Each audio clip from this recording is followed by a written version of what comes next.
I get to lead a team of fantastic and brilliant concept artists, and our role is to create the characters that you see in the game. That's everything from the main hero cast you see to the creatures, the gods, and monsters that you come across. The hope is that we get something that feels unique and stands up to the history and the legacy of what the God of War franchise has always done. I feel like from the first games, that was a similar approach that they were doing, and that's not always easy.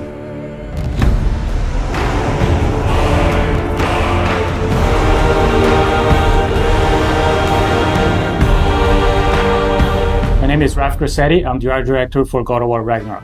Hi, my name is Marissa Coppert. I'm a character technical artist. Hi, my name is Angela Rico, and I am a senior character artist in God of War Ragnarok. Hi, I'm Della Longfish, and I am the lead of the character concept team at Santa Monica Studio. Come in. What in all yarn speed that happened to him? As a character technical artist here at SMS, I rig most of the characters and props that you see throughout the world. As character artists, our job is to create 3D assets based on the beautiful concept art provided to us. We do this by making sure that the silhouettes on the models and the textures and materials stand out instantaneously. So when you see our characters on the screen, we want you to almost like them immediately or have a connection to them to some extent before even interacting with them. As art director, I get the chance to collaborate with all the departments in the studio, from narrative to viz dev, because we want to make sure the factions feel correct, all the races belong to where they're supposed to be, like all the realms have very specific characteristics about them to make sure it all fits within the God of War universe. Sorry, one more thing. Although these are gifts I'm giving to you, so I shouldn't be sorry and you should be thankful. Anyways, here, please be careful. In the God of War 2018, we saw Brock and Sindri, and that was the tip of the iceberg of the Huldra. And in God of War Ragnarok, we actually get to go and visit Svartalfheim, where they're from, and a great part of that too is we want to make sure that we expand the cast. You know, we'd just seen a little bit of what was represented, and that was something that we hadn't seen. Svartalfheim is a beautiful place. There's a lot of different biomes. You go from wetlands to mountain springs, and took a lot of inspiration from hot springs, from the minerals that you find, a lot of colorful minerals, a lot of resources. So the dwarves being the races that they are, we knew we wanted to play on that as well. So you see their influence on Svartalfheim on every corner. It's a realm where you're going to find a lot of water environments. There's quarries. It's a very industrial city. It's very organized, and you can see all the dwarves putting all the work into creating this great city where they live in. Knowing that they're blacksmiths, that was kind of reflected within their clothing. And you see that within the houses and every inch. We want to make sure that both the environments and characters had a cohesiveness that felt like every inch of it felt like it went together and was designed specifically by them. And again, that's something that we haven't seen in some of the other realms and is unique to these characters and their location. And the hope, it all goes together and creates a feeling within a realm that you're excited to see, feels unique, and really creates that sense of wonder where you want to go back.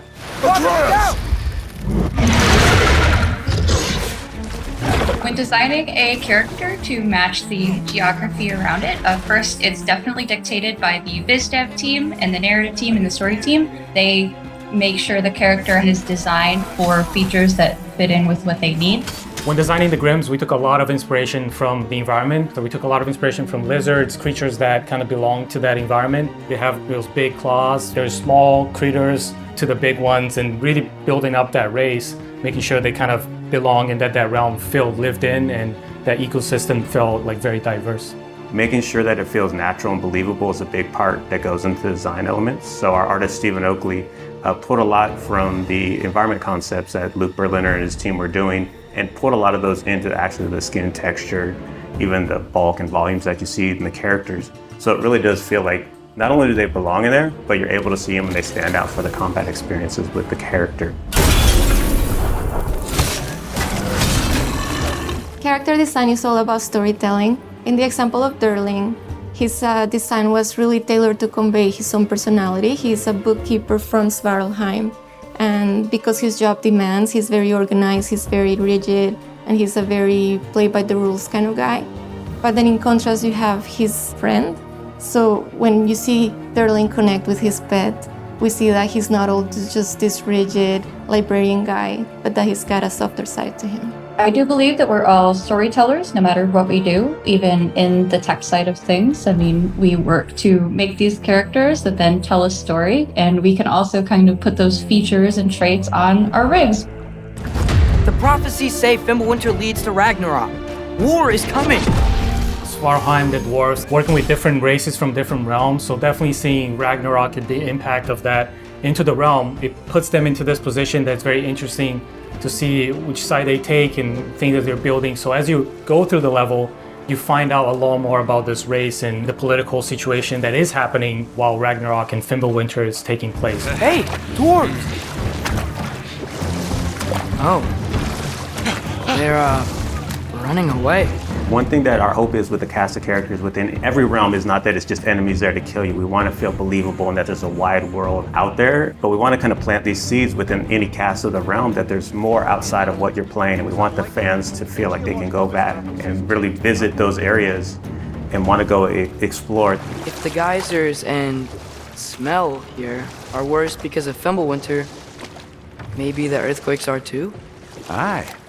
Going into Svartalfheim, I'm really excited for players to experience all the new races that lived in that realm, how they play very different from anything we had before. There's wildlife, it's something that kind of goes unnoticed, but we took a lot of effort to make the realm feel believable.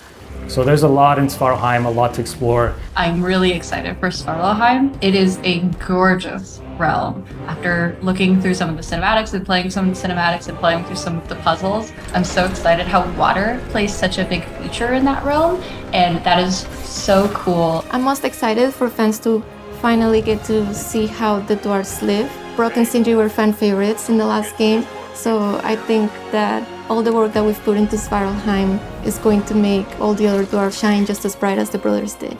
The best part I have is turning on the YouTube and seeing all these call-outs and all the attention to detail that the fans pick up on. That's one thing that we keep in mind when we're designing characters, to make sure we do right by the fans. And knowing that all the work we put in will be seen and appreciated, that's not always the case, but our fans just get every little nook and cranny on that. And we love that, and we packed a lot of that in for this new cast, and we hope you guys get the same feeling with God of War Ragnarok.